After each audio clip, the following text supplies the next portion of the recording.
Miss Vicky is in the house. Good morning. Happy Thursday. So today is Thursday, and the date's this week.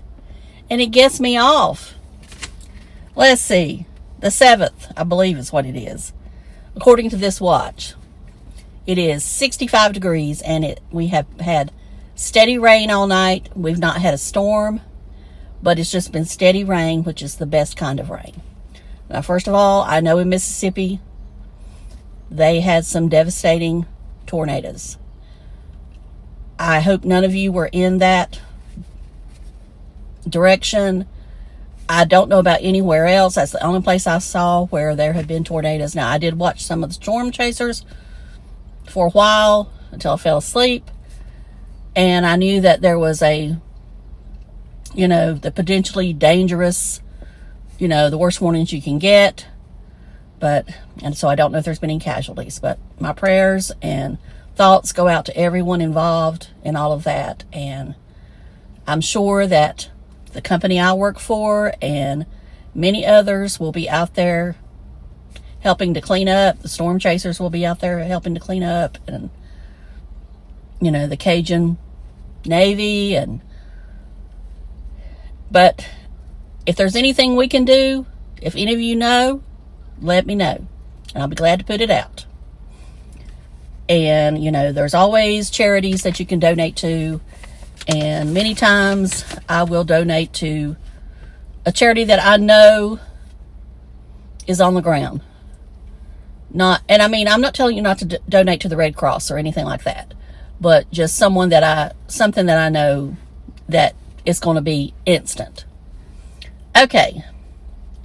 Now we're going to move on. Today we're going to talk about the Greg Biffle, what's going on after the crash and everything. One of you, Oregon Bob, asked me to talk about this. Now, I know in certain areas of the country you probably are not hearing anymore. It happened, and it's sad and all that, but there's so much more to it now, as I was afraid there would be. Of course, we'll start off with the fact that Greg Biffle, who was a NASCAR driver, also someone that was really big into charity work himself, was killed in a tragic plane crash, along with his family and two pilots, or a pilot and the son who was training to be a pilot. There was also another person too, I think. I'm sorry if I'm getting that wrong, but the main part of this is to talk about the lawsuits and everything that's been going on after the fact. Now, they were on their way to Florida to meet up with Cletus McFarland, who has a channel on YouTube and is also big in the racing world and the car world, let's just say. They were then going to fly on down to the area that has suffered hurricane damage over the fall, which I think was Jamaica, but now I may be wrong on that. Should have looked it up, but I didn't. And they were going to give children Christmas presents. Anyway, when they took off from Statesville, North Carolina, which was a day that was kind of like this, but it wasn't raining yet, but you could look at the sky and because I noticed that day it was pretty cloudy.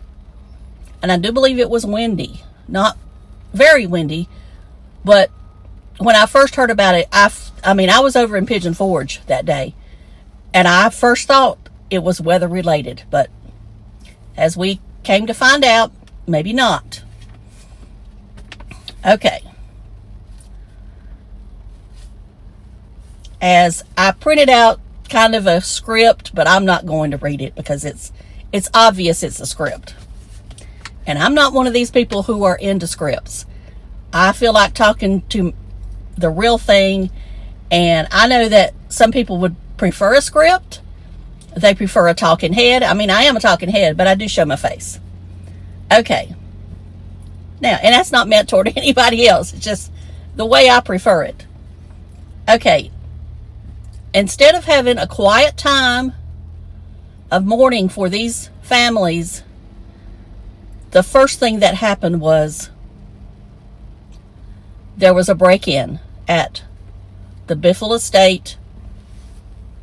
Certain items were taken along with $30,000, I believe, in cash. And you know this had to be somebody that knew it was there. Because, and probably, I mean, if there was a safe, they probably knew the combination or knew where to find it. Because I think that, you know, sometimes you tell people stuff and then you realize, did you really tell the right person? Anyway, of course, I think that Greg had a brother and his mother's still living, and I think the wife, I can't think of her name right now, his mother's still living, and maybe had a sister. Of course, the daughter had a different mother from Greg's previous relationship, marriage, whatever you want to call it. So there's that involved. Then the pilot has family. And I'm assuming the pilot and the son, of course, you know, has family. And then the other passenger on board, if I'm remembering correctly, is not involved in any of this that I've seen. Okay. So to understand the lawsuits, we first have to look at the flight. Biffle was traveling in his Cessna 550 with 6 others. So here we go, including the close friend and pilot, Dennis Dutton, and Dennis's 19-year-old son, Jack. Now remember, this wording here, according to AI, his close friend and pilot. The plane went down shortly after takeoff, no survivors. And of course, it was a definite blow to NASCAR and anyone that had come in contact with any of these people. Okay, now, the lawsuits. First of all, there's one $15 million wrongful death lawsuit from the estates of Dennis and Jack Dutton filed. There are 2 separate ones. Each is seeking $15 million. The core of their argument is negligence. Now remember that word, negligence. The lawsuits allege that Biffle, as the aircraft owner, failed 2 major areas. Airworthiness. They claimed the plane wasn't properly maintained. And then crew qualifications. Another one to remember. The suit alleged that 19-year-old Jack Dutton was acting as second in command. But they claim Biffle knew or should have known that Jack wasn't qualified for that role on a jet of this size. Now, Greg Biffle also had pilot's license, but this is not mentioned in here. Okay. But we get even more tangled into lawsuits. Biffle's ex-wife, Nicole, which I said from the very beginning she would be filing a lawsuit because she had already one time sued Greg for $250,000. Filed a $10 million claim against the pilot's estate on behalf of their daughter. And there's a criminal side now because we come to the so-called the break-in. And according to reports, now I do not think any charges have been filed yet, but the person they believe broke in, this is all hearsay, allegedly, all that good stuff. I'm not a lawyer. I'm not accusing anybody of anything. I'm just reading this is just rumors. The person that is the one that broke into it, allegedly, was a friend and co-pilot to Greg Biffle on the helicopter. I do not know who this person is. As I said before, this is all alleged. Okay, according to the NTSB on the plane, the points to a possible mechanical failure. Investigators found issues with the altimeters, the gauges that tell the pilot how high they are. Reports suggest the plane was struggling to gain altitude almost immediately. If the equipment was indeed faulty, the lawsuits claim the plane wasn't airworthy. Could become the focal point of the $30 million case. Now, I don't even know if Greg Biffle had $30 million. I say he did well with NASCAR, but I also think he was someone that he probably invested, but he was probably always, buy this, sell this, I just don't know how much money the estate is worth. I guess there's insurance, but I don't know. I don't, I don't know how insurance works. I'm not an insurance person. Okay. But the problem that for me is that all this is being overshadowed over the good that Greg Biffle did. Now, as far as the plane not being airworthy,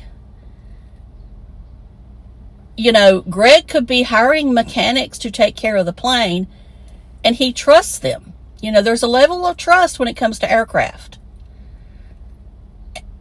So I don't believe in my heart that Greg Biffle would put his family in a plane that he did not think was capable of flying. I mean, there's just going to be a lot more to this. But that's my opinion. Now, the break-in, as far as that's concerned, that is very sad. And, like I say, I'm not a lawyer. I don't know if, there's pictures out there, and I'll insert a couple of pictures here and there of who they think it is. But like I say, I don't know if this person has disappeared or is not in the area anymore or what. But anyway, that's who people seem to think it is that it is Greg's friend or, supposed friend is the one who did the break-in. Now, my thing is that if he knew where all that was, why didn't he go to the families and say, I know that if that would be a friend that, that's just my opinion. All right. How long have I been talking? 12 minutes. All right. I'm not going to get into the Sarasota Tim thing, but I did see he did a thing on the 80s. I'm sure he don't remember the 80s like I remember the 80s. And like I say, I hadn't watched it, so I don't know what he remembered. I'm sure what he took from AI or whatever. Now, to me, the 80s was the time. I mean, if I could go back to a decade that I would like everything, it would be the 80s. I mean, music was fantastic. And, everything was happy-go-lucky. I didn't feel like I was working too hard. Of course, I had twice as much energy. I was working out all the time. I had a great body. And, yes, I would go back to the 80s. I don't want to go back to 88 when I got married. Or somewhere along those years.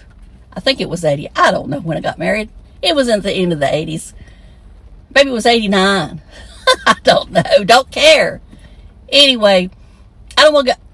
For that reason, let's just say this. I remember Miami Vice. If you know me, you know I love Miami Vice. I still watch Miami Vice all the time. Did he bring up anything about Miami Vice? Because I remember the men dressing like Don Johnson. And, it was just a thing. And that was appointment television for most people that I remember. I know it was usually on a Friday night, but I would usually try to be home to watch Miami Vice because we didn't have DVRs back then or VCRs. We probably were starting to get them, but anyway, I didn't have one. So I knew if I wanted to see Miami Vice, I had to be at home. And sometimes you went out after Miami Vice. Anyway, I just wonder if he mentioned that. I guess I need to go back and watch or read the transcript or something.